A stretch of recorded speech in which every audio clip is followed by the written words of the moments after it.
Hello everybody, welcome back to another Gregorius math video.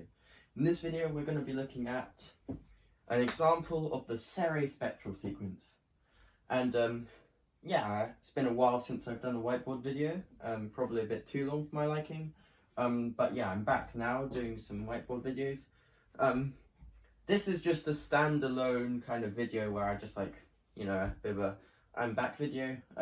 But if this video piques interest, then I can start from the beginning, like going over what a spectral sequence actually is and so forth. This is just a cool application of the Serre spectral sequence. There are some more ones which if there's interest in the comments or in the Discord server or whatever, about this video and about the Serre spectral sequence in general, then as someone who really likes homotopy theory, and homotopy groups of spheres are a really interesting subject in that, I could use a Serre spectral sequence argument in another video to show that the fourth homotopy group of the sphere is precisely the integers mod 2. And that's obviously a nice result. It's actually very tricky to obtain, but with the Serre spectral sequence it's not too bad. Use some arguments to find the fifth use some Serre spectral sequence arguments to find the fifth cohomology group of the fiber, the homotopy fiber of some map, and so forth. And then what one does is you pass to universal coefficients. That drops the degree of the cohomology by 1, which therefore gives you that the fourth cohomology, the fourth homology of the homotopy fiber will be the integers mod 2, and then by the Hurwitz theorem, you obtain the fourth homotopy group of the 3 sphere, which is a nice example of how such an argument could go. But that's not what I'm here to talk about. I'm here to talk about a slightly more easy argument, in that it only involves cohomology groups and it's not talking about homotopy groups. And that is, I'm going to be finding the cohomology ring of the special unitary group for all n. So the cohomology group ring of SUN, and I claim that it's isomorphic to the exterior algebra generated by x3 up until x2n minus 1, where the degree of each xi is equal to I. And so this is the claim, and so the idea is that we're going to induct. So we're going to use induction, and then we're going to use a Serre spectral sequence argument after that. So let's just get the base case out of the way before I move on. So when n equals 2, SU2, well, that's just homeomorphic to the 3 sphere, and so the cohomology ring of SU2 is going to be isomorphic to the cohomology ring of S3, and so and that is well known to be the exterior algebra generated by x3, where the degree of x3 is precisely 3. So that's good. That's good. So we've done the base case. Now we can talk about some spectral sequence stuff. So more specifically, the Serre spectral sequence is a spectral sequence which looks like this. So recall that given a fiber bundle which probably looks something like this, we have that there is a spectral sequence, and this is called the Serre spectral sequence, with the E2 page, E2 PQ, equal to the pth cohomology of B with coefficients in the qth cohomology of F, and it converges to the cohomology ring of E. And actually, if we can ignore torsion problems, and if there are no torsion problems, then this can also be rewritten as the pth cohomology of B, tensored with the qth cohomology of F. Of course, with the integral coefficients, but we're not going. This definition, especially in our case, is really not that much less convenient than this. So we don't use this. It's just an alternate way of rewriting it if we can ignore torsion problems. And in some places you might find it written like this, but that could run into problems in some cases. So this is a better convention in my opinion. Okay, so how the hell are we going to apply this to SUN? Well, the good news is, I'm going to flip the board for this. We have a fiber bundle. We have a fiber bundle which looks like this. And now the inductive step becomes clear, because what we're going to do is we're going to assume use an induction. We're going to assume that the cohomology ring of SUN-1 is isomorphic to the exterior algebra generated by X3 up until X2n-3.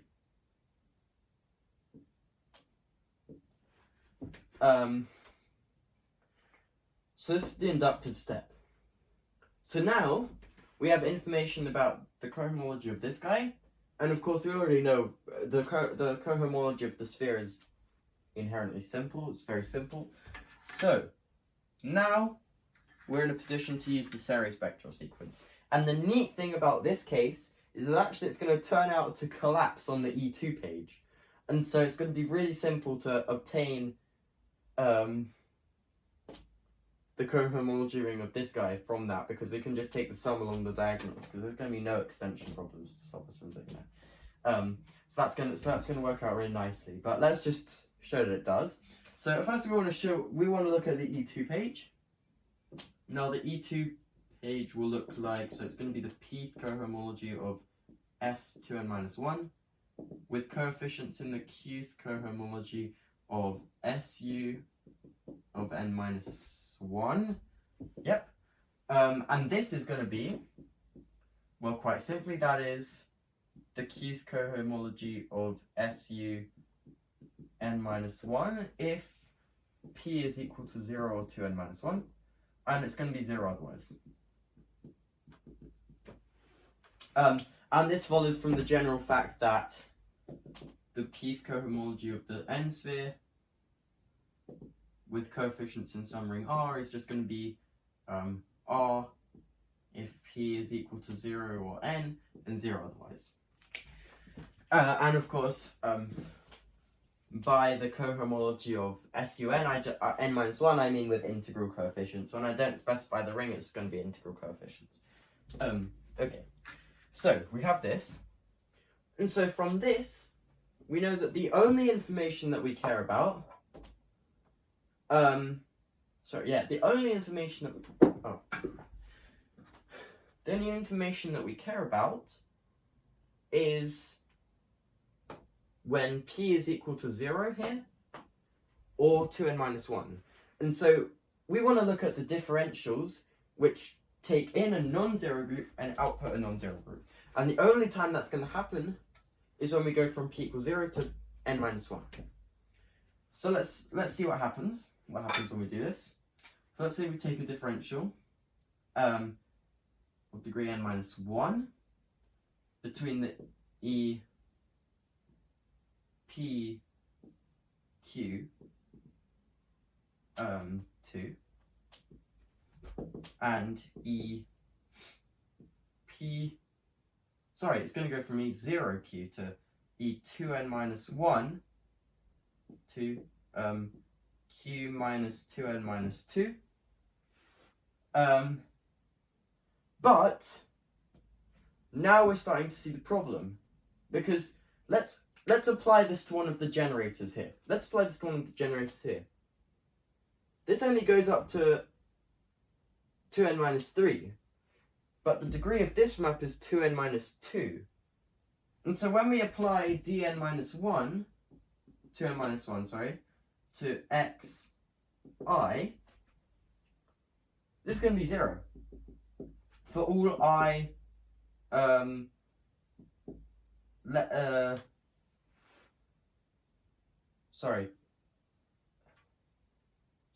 less than or equal to, what will it be? 2n minus 2 perhaps.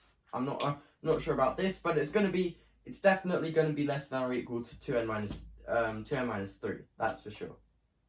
And of course, that's where all of these generators here lie. And so on the generators, the differential is going to be 0.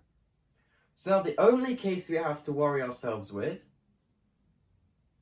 is when the generators get kind of combined to make a new cohomology group, and then that gets mapped to another thing where the generators get combined, and that's another cohomology group. So, and the great thing is, we can use the Leibniz rule to kill off all of those cases too. And don't worry about my explanation is really dodgy, but I'm going to give a picture which hopefully explains it a bit better. Let me just remove this part, because that part's not true. But let's see. Where was I? Oh yes. So now we have the d2n minus 1 of xi xj is equal to d2n minus 1 of xi xj plus or minus, I'm not sure about which sign it will be, but it's up to a sign, it's going to be plus d2n minus 1 of xj xi. And this plus or minus is going to depend on the degree of all of these things. So up to a sign, it's going to be this. But because this right here is 0, this right here is 0, this is going to be 0.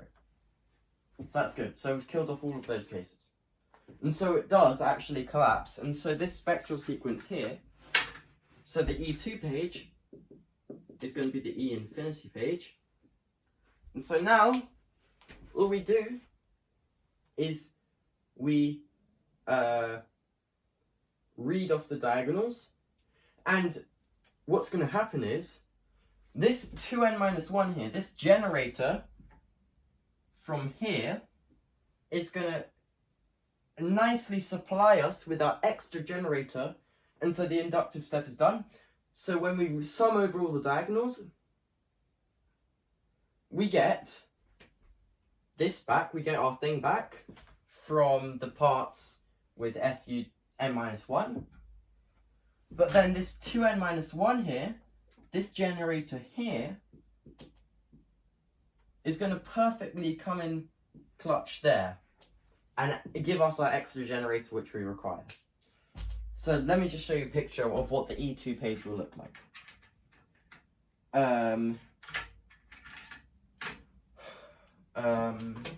Let's see if this... Alright, hopefully this is big enough. So let's go from... Let's say SU5, but let's say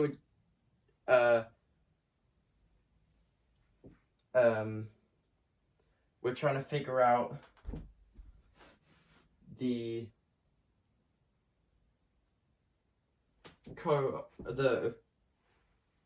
let's say we're trying to figure out the cohomology of SU5, and we've assumed that we know the cohomology of SU4. So what is our E2 page going to look like? So along the P axis here, we're going to go from 0, 1, 2, 3, 4, 5, 6, 7, 8, 9. So we're going to stop at 5 times 2 minus 1, which is 9. And then up here, we're going to go to 3 plus 5 plus 7, which is 15. So we're going to have, let's say 1, 2, 3, 4, 5, 6, 7, 8, 9, 10, 11, 12, 13, 14, 15. Excellent, it just about fit. It's going to look something like this. It's probably not the best drawing, but whatever. And this is the Q part of the spectral sequence, and this is the P part of the spectral sequence. Alright, so, excellent. So, on the 9th page, so when P is 9, we're going to get integers generated by x9.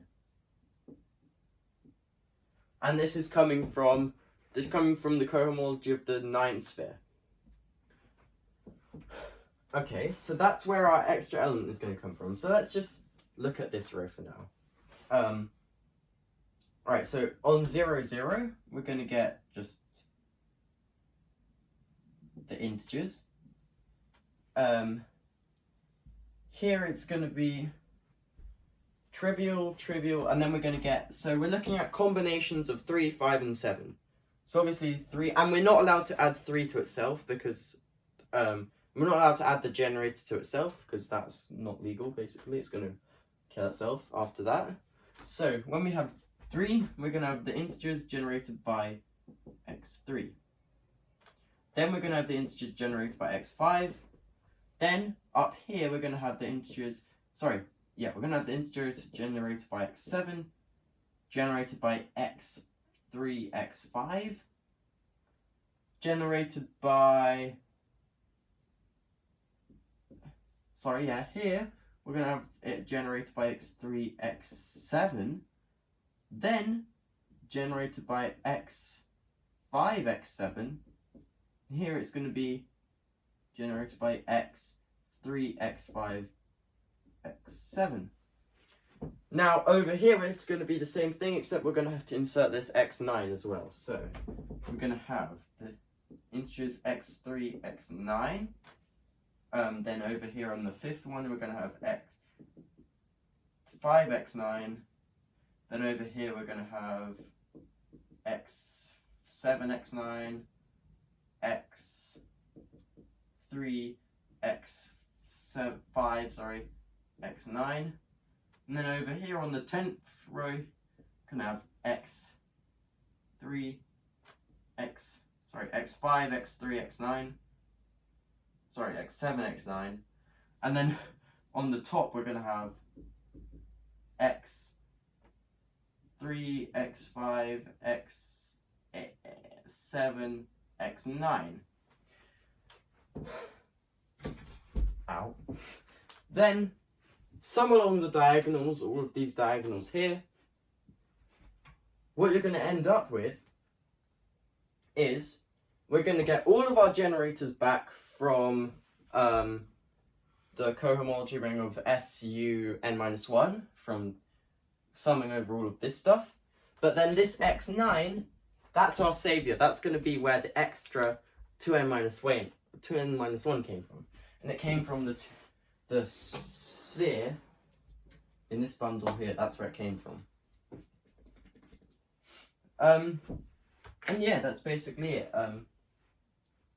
Hopefully you liked this video. It's fun to be back on the whiteboard again. And if Christian Furco, you are watching this and you want to type out the LaTeX notes, I dare you to do this without using Quiver. I dare you. But yeah, okay. Thank you guys for watching, and I'll see you all in the next video. Goodbye.